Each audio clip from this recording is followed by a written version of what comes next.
सहनाववतु सहनौ भुनक्तु सवीर्यं कर्वावहै तेजस्विनावधीतमस्तु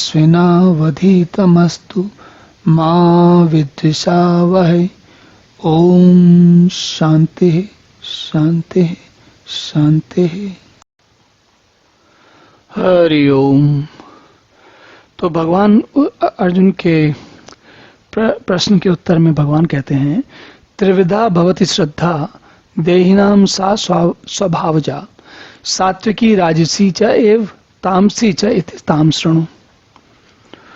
तो देखिए, ये सब तीन के समूह चल रहे हैं। जैसे पहले भगवान ने जो पिछले सत्व रजस और तमस 3 प्रकार के लोग होते हैं, तो उनके जैसे ये सत्व रजस और तमस जो 3 गुण हैं, वो कैसे जीवन को जीवन के अलग अलग भागों को प्रभावित करते हैं, उसका बहुत अच्छा वर्णन यहाँ पर बार बार हुआ है। तो भगवान कहते हैं कि त्रिविधा भवति श्रद्धा। वह श्रद्धा, कौन सी श्रद्धा?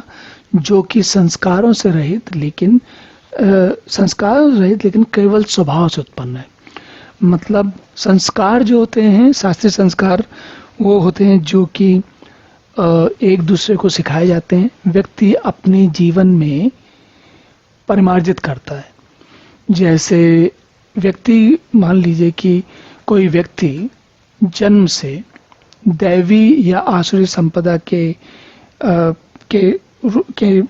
वर्गीकरण में अगर हम देखें, तो जैसे कोई व्यक्ति है, वो राजसी, तामसी या सात्विक की प्रवृत्ति लेकर पैदा हुआ है, तो ये तो इस प्रवृत्ति को लेकर तो वो पैदा हुआ है।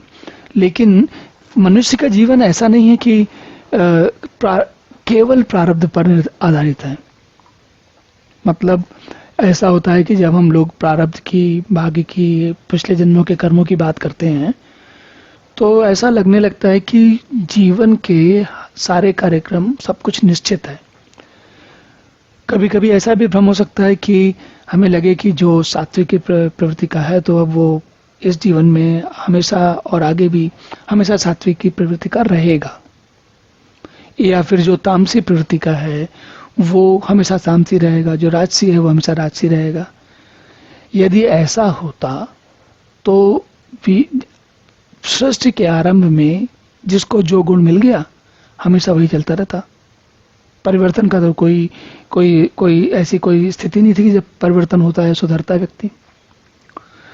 तो भगवान इसीलिए यहाँ पर बार बार देखिए ध्यान से बता रहे हैं कि मनुष्यों की वह शास्त्रीय संस्कारों से रहित केवल स्वभाव से उत्पन्न श्रद्धा।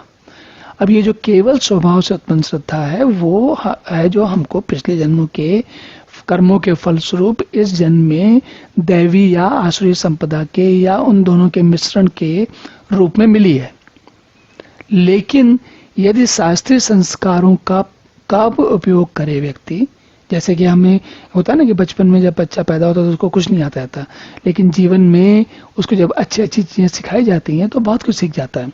तो उसकी जो ऐसा भी हो सकता है कि कोई आसुरी संपदा, दैवी संपदा लेकर पैदा हुआ हो, लेकिन ऐसे घर में पैदा हो जहाँ पर कि सब लोग उसको ऐसा वातावरण मिले जीवन में जहाँ के लोग एक से एक अच्छे संस्कार सिखाते रहें, तो क्या होगा फिर तो उसकी बात।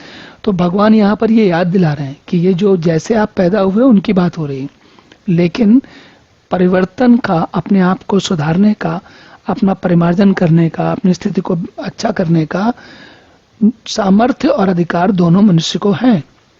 तो अब चलिए देखते हैं कि भगवान क्या बताते हैं, ये कैसी कौन से प्रकार की श्रद्धा है और किस प्रकार की श्रद्धा सात्विकी है, कैसी श्रद्धा राजसी है और कैसी श्रद्धा तामसी है। चलिए अब अगले श्लोक में देखते हैं। ओम पूर्णमिदः पूर्णमिदं पूर्णात् पूर्णमुदच्यते पूर्णस्य पूर्णमादाय पूर्णमेवावशिष्यते।